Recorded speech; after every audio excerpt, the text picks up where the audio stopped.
Let's make my orecchiette with broccoli. Now, I have shared many versions of this dish throughout the years here and there in the kitchen, but this is just another way that I make it that is just so delicious. I start by, first of all, you want to get your water ready in a large pot, coming up to a boil before you do anything else because that takes the longest. Then I take my broccoli and just kind of cut the florets into small little pieces so that they kind of melt into the sauce and really coat the orecchiette really nicely. In a skillet, I'm adding a good amount of extra virgin olive oil and some thinly sliced garlic. Let that sizzle, and then I'm going to come in with a little bit of hot chili flake. I've done this where I'll add anchovies and pine nuts. It's just depending on my mood. Sometimes I'll do a crispy version where I'll cook the broccoli and the pasta in a skillet for a long time till it's crispy. But this is just a really nice, lovely, easy weeknight version that is so good.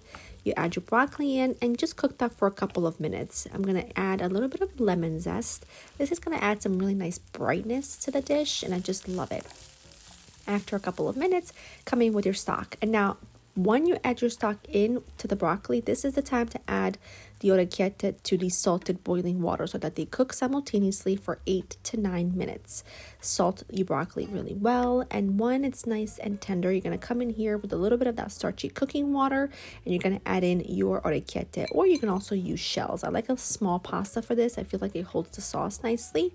Add a nice little dab of butter, a little squeeze of lemon, and then you're going to come in with a really good handful of freshly grated Parm. You can use pecorino if you want to. I tend to think pecorino or romano is a little bit strong and it overpowers everything, so I always stick to Parm because I feel like it's just the perfect cheese. It's cheesy and it's not too strong. Cook everything together for 2 to 3 minutes or until the pasta finishes cooking through, because when you add the pasta in, you're going to add it very al dente because you want it to finish cooking through in that sauce to absorb that flavor. And then you're pretty much done. All you have to do is plate and enjoy. This is such a delicious, quick and easy weeknight recipe that everyone loves. Finish it with a little extra Parm, a little black pepper, a little drizzle of extra virgin olive oil, and I'm telling you, everyone will love it. The full recipe is in the description down below. I hope that you make it. I hope that you love it, and I hope that you enjoy it as much as we do. And I'll see you in the next one. Bye-bye.